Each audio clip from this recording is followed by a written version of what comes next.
Dear students, ഇന്നത്തെ വീഡിയോയിൽ നമ്മൾ നോക്കാൻ പോകുന്നത് അഞ്ചാമത്തെ മൊഡ്യൂൾ ആണ്. നമുക്കറിയാം ആസ് പെർ സിലബസ് നമ്മുടെ അഞ്ചാമത്തെ മൊഡ്യൂൾ ഏതാണ്? മൈക്രോവേവ് സോളിഡ് സ്റ്റേറ്റ് ഡിവൈസസ് ആണ് നമ്മുടെ ഫിഫ്ത്ത് മൊഡ്യൂൾ എന്ന് പറയുന്നത്. അപ്പോൾ മൈക്രോവേവ് സോളിഡ് സ്റ്റേറ്റ് ഡിവൈസസിനകത്ത് നമുക്ക് ഏതൊക്കെ കാര്യങ്ങൾ പഠിക്കാനുണ്ട്? സിലബസ് നോക്കുവാണെങ്കിൽ നമുക്ക് bipolar transistors, microwave bipolar transistors പഠിക്കാനുണ്ട്. അതിന്റെ physical structures, power frequency limitations, and equivalent circuit, then principle of tunnel diode, അതേപോലെ gun diodes, അതിന്റെ different operating modes and how it works. Okay, ഇത്രയും കാര്യങ്ങളാണ് നമുക്ക് ഇതിലുള്ളത് ഫിഫ്ത്ത് മൊഡ്യൂളിനകത്തുള്ളത്. അപ്പൊ നമുക്ക് ജസ്റ്റ് ഇൻട്രൊഡക്ഷൻ വെച്ച് സ്റ്റാർട്ട് ചെയ്യാം. സോ ഫസ്റ്റ് ടോപ്പിക് ആണ് സോളിഡ് സ്റ്റേറ്റ് ഡിവൈസസ്. സോ നമുക്കറിയാം നമ്മൾ ഇത്രയും നേരം പറഞ്ഞുകൊണ്ടിരുന്ന എല്ലാം എന്താണ്? മൈക്രോവേവ് ഡിവൈസസ് ആണ്. ഈ മൈക്രോവേവ് ഡിവൈസസിന്റെ ഒരു പ്രത്യേകത എന്ന് പറഞ്ഞാൽ നിങ്ങൾക്ക് അറിയാലോ, നമ്മൾ യൂസ് ചെയ്യുന്ന കമ്പോണൻസ് ഒക്കെ സൈസ് കൂടുതലാണ് അല്ലേ? കാരണം ഇത് ഡീൽ ചെയ്യുന്ന സിഗ്നൽ റേഞ്ച് അല്ലെങ്കിൽ സിഗ്നൽ ഫ്രീക്വൻസി റേഞ്ച് എന്ന് പറയുന്നത് that is in terms of gigahertz ടേംസിലാണ് എന്ത് ചെയ്യുന്നത്? ഫ്രീക്വൻസി റേഞ്ച് വരുന്നത്. പവർ ടിപ്പിക്കലി 5 വോട്ട്, അതേപോലെ ഗെയിൻ ഒക്കെ വരുന്നത് ഒരു 5 dB ആ ഒരു സ്പെക്കിലാണ്, സ്പെസിഫിക്കേഷനിലാണ് ഈ പാരാമീറ്റേഴ്സും കാര്യങ്ങളും വരുന്നത്. സോ ഡ്യൂ ടു ദാറ്റ് ശരിക്കും പറഞ്ഞു കഴിഞ്ഞാൽ നമുക്ക് എന്ത് വേണം?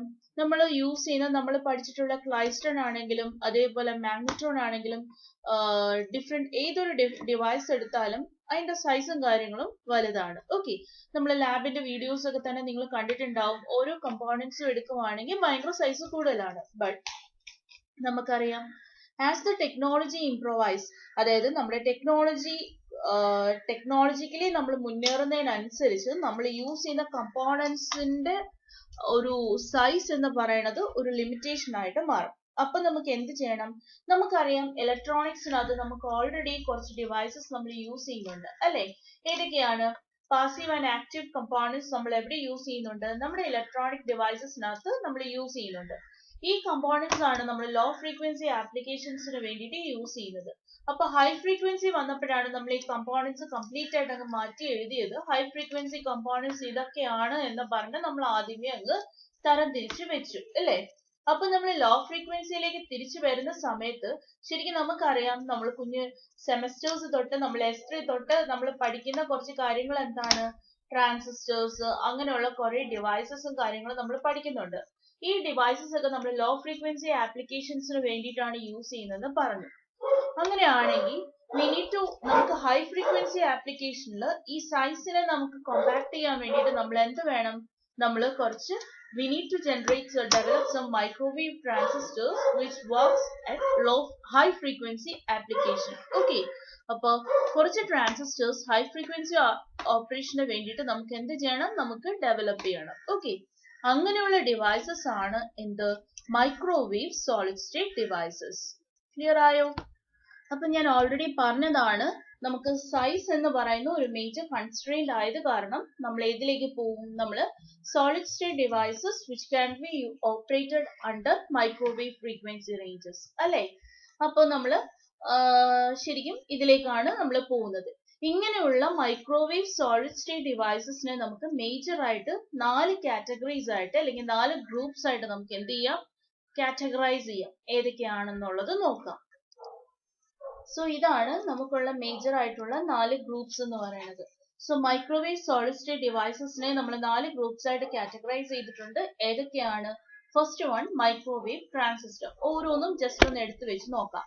അപ്പോൾ മൈക്രോവേവ് ട്രാൻസിസ്റ്റർ അതാണ് ഫസ്റ്റ് കാറ്റഗറി. ഇതിനെ നമുക്ക് ഇങ്ങനെയും പറയാം, മൈക്രോവേവ് ബൈപോളാർ ജംഗ്ഷൻ ട്രാൻസിസ്റ്റർ. എന്താണ്? മൈക്രോവേവ് ബൈപോളാർ ജംഗ്ഷൻ ട്രാൻസിസ്റ്റേഴ്സ് എന്നും പറയാം. ഓക്കെ, സോ ഇതിനകത്ത് അല്ലെങ്കിൽ ഈ മൈക്രോവേവ് ട്രാൻസിസ്റ്ററിനകത്ത് വരുന്നതാണ് എന്ത്? Microwave bipolar junction transistor, hetero junction HBT. എന്താണ്? Hetero junction bipolar transistor, and third one tunnel diode. Okay, so first category അല്ലെങ്കിൽ ഫസ്റ്റ് ഗ്രൂപ്പ് എന്ന് പറയുന്നതാണ് എന്ത്? Microwave transistors. സോ ഈ മൈക്രോവേവ് ട്രാൻസിസ്റ്റേഴ്സിനകത്ത് വരുന്ന ഡിഫറെന്റ് കാറ്റഗറീസ് ആണ് ഏതൊക്കെ? Microwave BJT, that is microwave bipolar junction transistors. പിന്നെ ഏതാണ്? Hetero junction bipolar junction transistors and tunnel diode. So ഈ മൂന്ന് ട്രാൻസിസ്റ്റേഴ്സും അല്ലെങ്കിൽ ഈ മൂന്ന് ഡിവൈസസും ഇതിനകത്ത് വരുന്നതാണ്, മൈക്രോവേവ് ട്രാൻസിസ്റ്റേഴ്സിനകത്ത് വരുന്നതാണ്. ഓക്കെ, ഇനി the second group include FET. എന്താണ് FET? Field Effect Transistors. Okay, അതിനകത്ത് എന്തൊക്കെ വരും? JFET. എന്താണ് JFET? Junction Field Effect Transistor. അടുത്തത് എന്താണ്? MESFET. എന്താണ് MESFET? നമ്മൾ MOSFET പഠിച്ചിട്ടുണ്ടല്ലോ. അപ്പൊ MOSFET എന്താണ്? Metal Oxide Semiconductor Field Effect Transistor. So അങ്ങനെയാണെങ്കിൽ MESFET എന്തായിരിക്കും? മെറ്റൽ എന്താണ് MESFET എന്ന് പറയുന്നത്?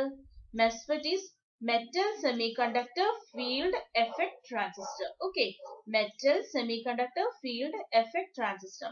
And what is HCMT? High Electron Mobility Transistor. Okay, transistors. Then NMOS.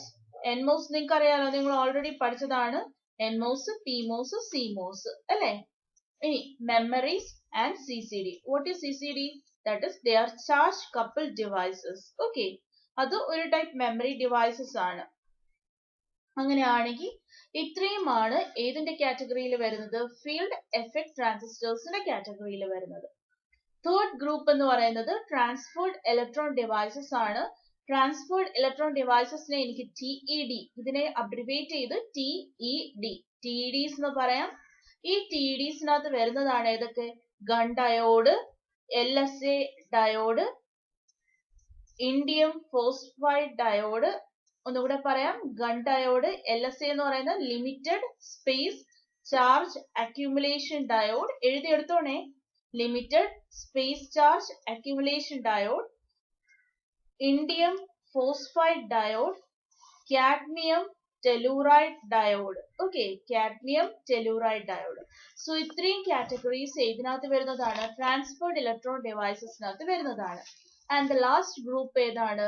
avalanche transit time devices. So avalanche transit time devicesനകത്ത് കയറി വരുന്നത് ഏതൊക്കെയാണ്? Read diode, impact diode, rapid diode, ബാരറ്റ് ഡയോഡ്. ഓക്കെ, സോ ഇത്രയുമാണ് ഏതിനകത്ത് കയറി വരുന്നത്? avalanche transit time devicesനകത്ത് കയറി വരുന്നത്. അതിനകത്ത് ഇമ്പാക്ട് ഡയോഡ് എന്ന് പറയുന്നത് എന്താണ്? ഇമ്പാക്ട് ഡയോഡ് എന്ന് പറയുന്നത് impact ionisation avalanche transit time ഡയോഡ്സിനെയാണ് നമ്മൾ ഇമ്പാക്ട് ഡയോഡ് എന്ന് പറയുന്നത്. ട്രാപ്പാറ്റ് എന്ന് പറയുന്നത് trapped plasma avalanche triggered transit time diodes, അതിനെയാണ് ട്രാപ്പാറ്റ് ഡയോഡ്സ് എന്ന് പറയുന്നത്. ആൻഡ് ബാരറ്റ് ഡയോഡ് എന്ന് പറയുന്നത് ബാരിയർ ഇൻജക്റ്റഡ് ട്രാൻസിറ്റ് ടൈം ഡയോഡ്സിനെയാണ് നമ്മൾ എന്ത് പറയുന്നത്? ബാരറ്റ് ഡയോഡ് എന്ന് പറയുന്നത്. സോ ഇത്രയാണ് നമ്മുടെ മൈക്രോവേവ് സോളിഡ് സ്റ്റേറ്റ് ഡിവൈസസിന്റെ മേജർ കാറ്റഗറീസ്.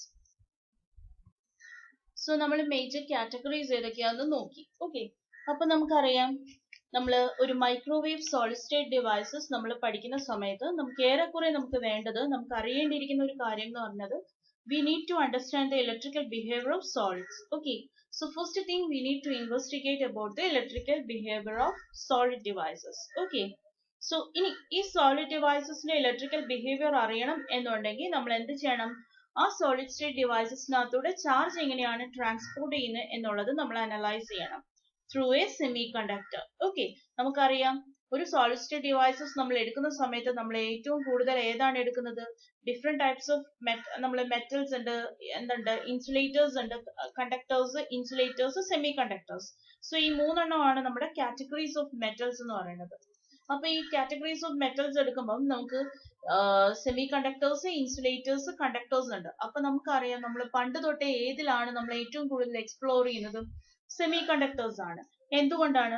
സെമി കണ്ടക്ടേഴ്സ് എന്ന് പറയുന്നത് they are a group of substance which is having the electrical conductivities that are intermediate between metals and insulators അല്ലേ? സോ മെറ്റൽസ് എന്ന് പറയുന്നത് they are high conductors അല്ലേ? So നമ്മുടെ solid state devices എടുത്തു കഴിഞ്ഞാൽ നമുക്ക് കണ്ടക്ടേഴ്സ് ആണ് ഏറ്റവും കൂടുതൽ കണ്ടക്ഷൻ പോസിബിൾ ആയിട്ടുള്ളത്. ഏതാണ്? Conductors, that is metals. പിന്നെ എന്താണ്? Insulators, semi conductors. സോ രണ്ടിന്റെ ഇടയിലുള്ള ഒരു കണ്ടക്ടിവിറ്റി ആണ് ഇതിനുള്ളത്? സെമി കണ്ടക്ടേഴ്സിനകത്തുള്ളത്. അപ്പോ ഇൻസുലേറ്റേഴ്സ് എന്ന് പറഞ്ഞാൽ നമ്മുടെ എനർജി ബാൻഡ് ഡയഗ്രം എടുക്കുവാണെങ്കിൽ ഇത് വാലൻസ് ബാൻഡ്, ഇതെന്താണ്? Conduction band. രണ്ടും തമ്മിലുള്ള ഗ്യാപ്പ് കൂടുതലായിരിക്കും ഏതിന്റെ കേസിൽ? ഇൻസുലേറ്റേഴ്സിന്റെ കേസിൽ. But in the case of metals these both will overlap അല്ലേ? അപ്പൊ രണ്ടിന്റെയും ഇടയിൽ നിൽക്കുന്ന എന്താ ഒരു ഡിവൈസ് ആണ് എന്ത്? സെമി കണ്ടക്ടർ ഡിവൈസസ് എന്ന് പറയുന്നത്. ഓക്കെ, അപ്പോ ഈ സെമി കണ്ടക്ടറിനകത്തൂടെ എങ്ങനെയാണ് ചാർജ് ഫ്ലോ ചെയ്യുന്നത് എന്നുള്ളതാണ് നമുക്ക് അറിയേണ്ടത്. കാരണം ഇലക്ട്രിക്കൽ ബിഹേവിയർ ആണല്ലോ നമ്മൾ നോക്കുന്നത്.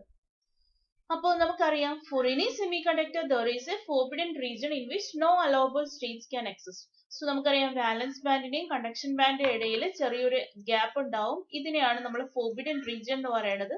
ഇവിടെ എന്തുണ്ടാവില്ല, ഇലക്ട്രോൺസ് അല്ലെങ്കിൽ കാരിയേഴ്സ് ഒന്നും എക്സിസ്റ്റ് ചെയ്യില്ല. ഓക്കെ, അങ്ങനെയാണെങ്കിൽ നമുക്ക് ഈ ഫോർബിഡൻ റീജിയന്റെ മുകളിലുള്ള പോർഷനെ നമുക്ക് കണ്ടക്ഷൻ ബാൻഡ് എന്നും അതിനെ നമ്മൾ ആ കണ്ടക്ഷൻ ബാൻഡിന്റെ ബോട്ടം എനർജി ലെവലിനെ EC എന്നും, അതേപോലെ ഈ റീജിയന്റെ തൊട്ട് താഴെയുള്ള റീജിയനെ നമ്മൾ എന്ത് പറയും, വാലൻസ് ബാൻഡ് എന്നും, അതിന്റെ ഈ ടോപ്പ് പോർഷൻ എന്ന വാലൻസ് ബാൻഡിന്റെ ടോപ്പിനെ നമ്മൾ എങ്ങനെ ഡെസിഗ്നേറ്റ് ചെയ്യും, EV എന്നും പറഞ്ഞ് ഡെസിഗ്നേറ്റ് ചെയ്യും. ഓക്കെ, ഇനി വാലൻസ് ബാൻഡിൽ എപ്പോഴും എന്തുണ്ടാവും, ഇലക്ട്രോൺസ് ഉണ്ടാവും. ഇതിനകത്തുനിന്ന് മുകളിലേക്ക് കണ്ടക്ഷൻ നടക്കണമെങ്കിൽ നമ്മൾ എന്ത് ചെയ്യണം, ഒരു എക്സ്ട്രാ എനർജി നമ്മൾ പ്രൊവൈഡ് ചെയ്ത് കഴിഞ്ഞാൽ ഈ പറയുന്ന ഫോർബിഡൻ റീജിയനകത്തുള്ള എനർജിനേക്കാളും കൂടുതൽ എനർജി നമ്മൾ പ്രൊവൈഡ് ചെയ്ത് കഴിഞ്ഞാൽ അതെന്ത് ചെയ്യും, ഇവിടെയുള്ള ഇലക്ട്രോൺസ് കണ്ടക്ഷൻ ബാൻഡിലേക്ക് ട്രാൻസ്പോർട്ട് ചെയ്യും. Okay, and the separation between the energy of the lowest conduction band and that of the highest valence band is called as the band gap energy, that is represented as Eg.